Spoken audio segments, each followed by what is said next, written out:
Ambo Isaac kasimasa we mukusawa ngabakuba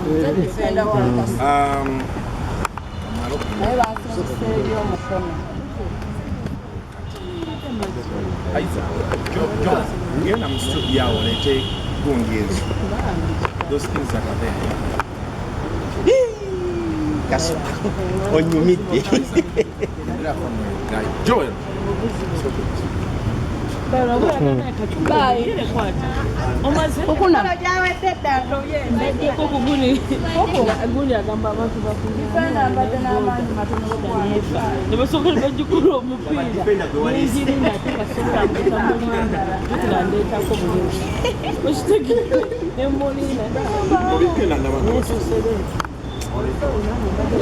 abakusazeeko babangi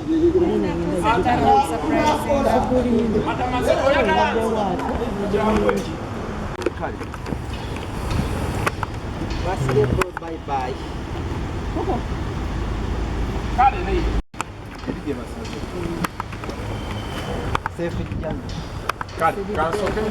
onze kugira amazzi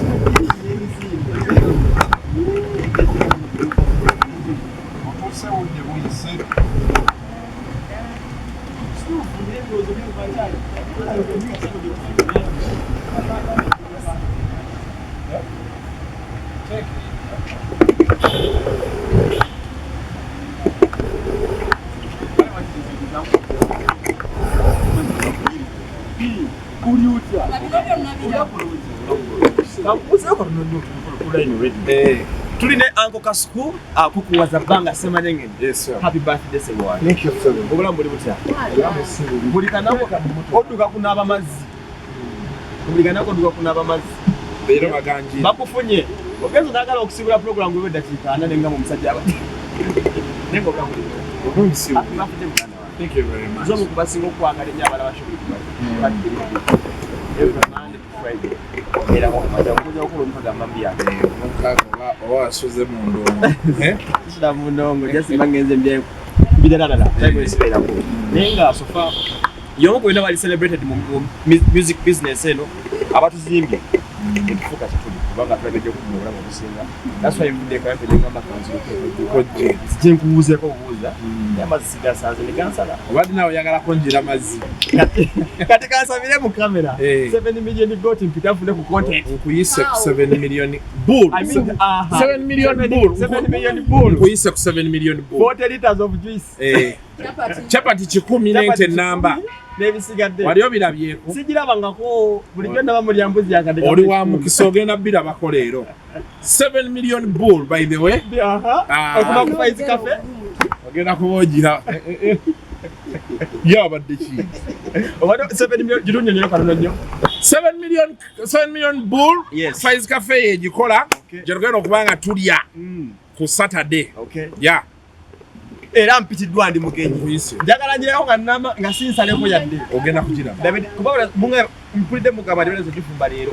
Batandise zifumba leero. Wow. So in this years we've been this industry. Byakonyumiriza ki nga gwe byolina. Not on your personal basis but on our industry. Yoga industry ngeri mubera bwe. Ate kuze wala. Industry twagisanga nga kale abantu baali bakola. Yes. Naye nga twetaaga okugenda ku level eddako.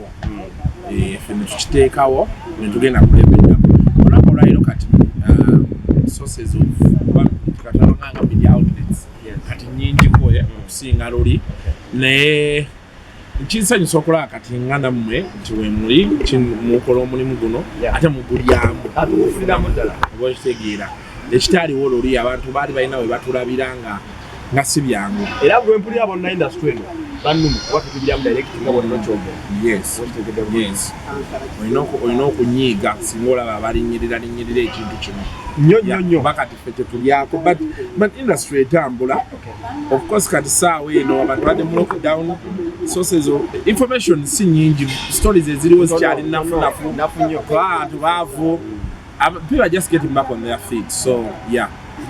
Actually ekyo kintu kyokuba nga stories nnafu ekitukozezaamu era kitukozezaamu industry crippling nnyo kati anti abantu abasinga tebali most people are not prepared yes for what we are not prepared for such a thing Now when such a day comes, what do?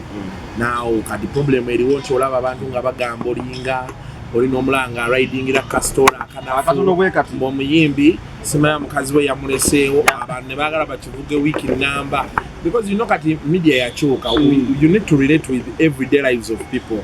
It's no longer news nti omusajja aleseewo omukazi aleseewo omusajja okitegeera. So yes, you can do it for a day but you don't dwell on it because there is no information to you get what I'm saying. So yeah, that's what's up. Wow. Kati ya challenge tusinga okuba nayo. How do we media houses not for our social media, how do we close the gap nti amawulire wegabeera tegaliiwo nnyo kiki tukolawo okusigaza audiences n'obutabeera exposed abagamba manidda kitandise batabukako naye njala obuuza ng'omuzadde abantu abasinga badde boogera ebigambo bingi njala ompe perspection y'obuzadde omulenzi ono wamuliddeko in perspection y'obuzadde si mu politics na biki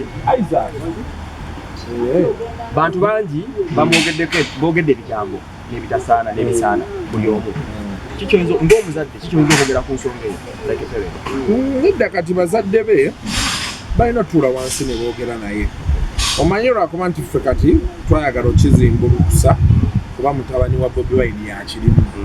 Those are normal things, they're happening. Ogenda n'osoma adolescence n'ebintu ebituba adolescence byebyo. So what the boy needs now kwogera naye ali mu formative stage of his life okitegeera balina okwogera naye ne bamunnyonnyola nti kati kino kyogenzeemu si kituufu si kirungi bwotyo. Yes, kati nze problem kaje nafunye ne story eyo, it was clouded by the father's name. Nga bulaba oli omusajja gwe bakwatira mu bwenzi police ne taking over nekifuuka about police bamukutte bubi bakoze eki, but can we all accept nti kyeyakola kikyamu? Can we also condemn him for having done what he did? Because right now omulenzi kyeyeetaaga bwe tunasalawo okuvugira ekintu ku Bobi Wine because avuganya gavumenti balala bamuvume bakole ki omwana tajja yiga. So ng'ate wano chance gye tubadde tuyina nti tubadde tukyasobola okumugamba nti kyewakoze kikyamu nga kibadde crowded by the political attachment of his father okitegeera. Yes, so right now kyeyeetaaga kumunnyonnyola nti kyokoze kikyamu Smaka yamususpending, and that is enough. But was it worth it of publishing? No, Smaka is what they are publishing. But then, if the news got out there, and I need to information, to inner right to information. Yes. So bonkubira nga nagoba mchala wange. Nenga nti kituufu na mugoba. Full stop. Because it has already leaked. Smaka bayali mugoba teyajja mawulire tugamba nti bamugobye. Ne suspension yaggwako domwana naddayo ne kusomero. Kati abantu bakimanya oluvannyuma. Yes. Kuba kibadde ng'ekiri so current. Alezo n'okuddayo ddayo. Anyway, tubaine Kasuku neyanza nnyo okudde mumpadde. Sente zange zitobye. Sente zo zitobye zandike zikale. Badde namwena kuzandika zikale. Negwe nkumanyiko ekintu kimu. Akasente ogira n'ofunako. Sente zo. Abantu bakukkiriza nti bakwagadde Kasuku. Abantu bo banjagadde. Bakwaga olina feve ya ddala. At time era gye tubaddewo yeeyo. We have been here this time. And people have seen what we have done. Yes. And bagamba wadde Kasuku mwebale. Nkwagala ke kitu kimu. You're realistic. Bwe kyetaaga life beetaaga. Sikyalina nnyo stress z'abantu kubanze nkubuulirirawo. Oli wambwa kyokoze kikyamu. Obulamu ne bugenda mu maaso bonnyiigira. I can't lose sleep because wanyiigidde. Abantu balina kyemanyiiza nti gwe tuula wansi onyiigire omuntu. Kumakya okeera omupime kiro olawo bazaavuddeko. Era gyamusanga alya bulungi ng'anyumya bulungi ne banne. The only discomfort jajja ofuna bw'anaaba akusanze ng'alina kusiba face naye alage nti yakunyiigira mwepinga mukola ki. Away from that asigala agenda maaso ku bulamu bwe. So it is better you tell someone you did wrong. Kyusaamu bwe n'ogenda ku bibyo kati ye bw'akitwala y'abeera amanyi. Yes, that is it. Tubali twamulene Beef Organic Office Building ne brand shop azike batwambaza. Ayina Kasuku musibudde. Happy birthday mukama wange. Thank you. Kankulabe ko Saturday ko 7 million car. Nja kukubira Kasimo ndagirire.